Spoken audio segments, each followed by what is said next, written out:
آج ہم بات کر رہے ہیں مرزا اسد اللہ خان غالب کی، اردو ادب کا وہ نام جو ہمیشہ زندہ رہے گا۔ جی بالکل، غالب۔ ہمارے پاس ان کی زندگی، ان کی شاعری، خاص طور پہ ان کے خطوط اور ان کے زمانے پر لکھی گئی آپ کہہ لیں سوانحیں اور تجزیے ہیں۔ ہاں، اور مقصد صرف یہ نہیں کہ ہم ان کی زندگی کے واقعات دہرا دیں، بلکہ یہ سمجھنے کی کوشش کریں کہ غالب کی سوچ، ان کا فن، ان کے زمانے کا دکھ، یہ سب مل کر وہ کیا بناتے ہیں جسے لوگ غالبیت کہتے ہیں۔ اور یہ غالبیت آج بھی اتنی اہم کیوں ہے؟ بالکل یہی سوال ہے۔ تو شروع کرتے ہیں ان کی زندگی سے۔ آگرہ میں پیدا ہوئے، خاندان ترک نسل کا، سپاہ گری پیشہ، لیکن زندگی شروع سے ہی آسان نہیں تھی۔ جی۔ والد کا سایہ جلدی اٹھ گیا، پھر چاچا کا بھی۔ ہاں۔ پھر دلی آ گئے، مالی مشکلات رہیں، پینشن کے مسئلے، قرض، یہاں تک کہ وہ قمار بازی والا واقعہ اور قید بھی۔ صحیح کہا۔ اور یہ سب ایک ایسے وقت میں ہو رہا تھا جب ہندوستان بدل رہا تھا۔ مغل سلطنت وہ کمزور پڑ رہی تھی، انگریز آ رہے تھے۔ اور پھر 1857 کا غدر۔ جی، وہ تو ایک طوفان تھا۔ تو غالب صرف شاعر نہیں تھے، وہ ایک تہذیب کو یوں سمجھیں اپنی آنکھوں سے ڈوبتے دیکھ رہے تھے، اور یہ چیز ان کی شاعری میں نظر آتی ہے۔ بالکل، یہ تو زمانہ تھا، لیکن اصل جادو تو ان کی شاعری میں ہے۔ وہ جو اول احمد سرور نے کہا تھا کہ غالب نے اردو شاعری کو دل کے ساتھ ذہن بھی دیا، کیا یہ واقعی اتنا بڑا انقلاب تھا؟ بلا شبہ، انہوں نے شاعری کو آپ کہہ لیں روایتی مضامین سے آگے بڑھایا۔ فلسفہ، شک، زندگی کیا ہے، خدا کیا ہے، کائنات کیسے چلتی ہے، ان سوالوں کو شاعری میں جگہ دی۔ کوئی مثال؟ وہ مشہور شعر ہے نا، ہم کو معلوم ہے جنت کی حقیقت، لیکن دل کے بہلانے کو غالب یہ خیال اچھا ہے۔ اب یہ صرف شعر تو نہیں، یہ ایک رویہ ہے، ایک گہری سوچ ہے۔ واہ! اور وہ جو ان کے انداز بیاں کی بات ہوتی ہے، نکتہ آفرینی، وہ خود بھی کہتے ہیں اور بھی دنیا میں سخنور بہت اچھے، کہتے ہیں کہ غالب کا ہے انداز بیاں۔ اور یہ اور کیا چیز ہے؟ جی، اور اصل میں ان کا منفرد ہونا ہے۔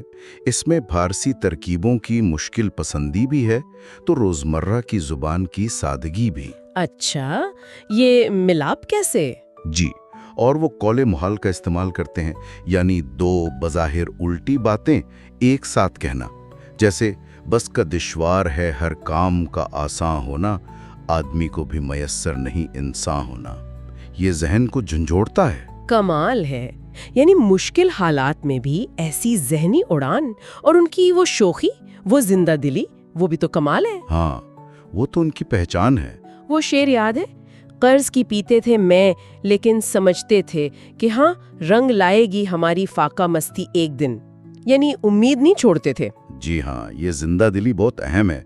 فارسی شاعروں، خاص کر بے دل، ان سے اثر ضرور لیا، لیکن اپنی راہ بالکل الگ بنائی۔ تصوف کا رنگ بھی ہے، وحید الوجود کا ذکر ملتا ہے۔ نہ تھا کچھ تو خدا تھا۔ جی، کچھ نہ ہوتا تو خدا ہوتا، مگر یہ بھی زیادہ تر فکری سطح پر ہے، فلسفیانہ انداز میں۔ شاعری تو ٹھیک، مگر ان کے خطوط، کہا جاتا ہے کہ اردو نثر میں وہ ایک انقلاب تھے۔ کیا یہ صرف ذاتی خط تھے؟ نہیں، یہ صرف ذاتی خط نہیں تھے، یہ ایک شعوری کوشش تھی۔ غالب نے وہ پرانی سجی سجائی مشکل نثر چھوڑی اور بالکل بول چال کا بے تکلف انداز اپنایا، جیسے آپس میں بات کر رہے ہوں۔ بالکل، خود کہا نا، میں نے مراسلے کو مکالمہ بنا دیا۔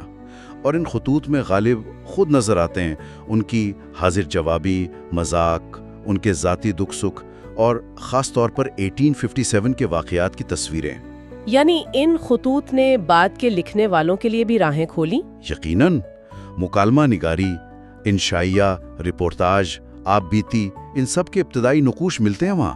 اور آخر میں یہ جو غالبیت کی بات ہے، ان کی یہ مقبولیت جو آج تک قائم ہے۔ شیخ محمد اکرم نے دیوان غالب کو تاج محل جیسا کہا۔ رشید احمد صدیقی نے کہا ہندوستان کو مغلوں نے 3 چیزیں دیں، تاج محل، اردو اور غالب۔ یہ تو بہت بڑی بات ہے۔ جی، یہ بڑی بات ہے، لیکن یہ ایک ثقافتی سچائی بھی ہے۔ اور یہ غالبیت شاید صرف انداز نہیں، ایک رویہ ہے۔ زندگی کے تضادات، مشکلات، زوال، ان سب میں سے معنی نکالنے کی کوشش۔ اس کا کوئی ثبوت یہ ہے کہ ان کے مصرے ضرب المثل بن گئے۔ کتنی کتابوں کے نام ان کے شعروں سے لیے گئے۔ نقش فریادی، نوائے سروش، آشفتہ بیانی میری، یہاں تک کہ اقبال کی بال جبریل کا عنوان بھی وہیں سے آیا۔ اپنے زمانے میں مومن اور ذوق جیسے بڑے شاعر تھے، مگر غالب کی جگہ الگ ہی رہی۔ تو خلاصہ یہ ہے کہ غالب ایک شخص نہیں، ایک جہان تھے، شاعر، مفکر، نثر لکھنے والے، اور سب سے بڑھ کر ایک ایسا انسان جن کا فن زندگی کی ہر اونچ نیچ، ہر جذبے اور ہر دور کی کہانی سناتا ہے۔ جی، اور سوچنے کی بات یہ ہے کہ اتنی ذاتی پریشانیاں، اتنا بڑا تاریخی طوفان، اس سب کو ایک انسان لازوال آرٹ میں کیسے بدل دیتا ہے؟ وہ آرٹ جو آج بھی اتنے سالوں بعد ہمیں چھوتا ہے۔ ان کی وہ ٹوٹی دیواروں پر بہار دیکھنے والی نظر، ہاں، وہ صلاحیت، وہ انسانی روح کی طاقت کے بارے میں کیا بتاتی ہے؟ یہ سوال غالب ہمیں آج بھی سوچنے کے لیے دے گئے ہیں۔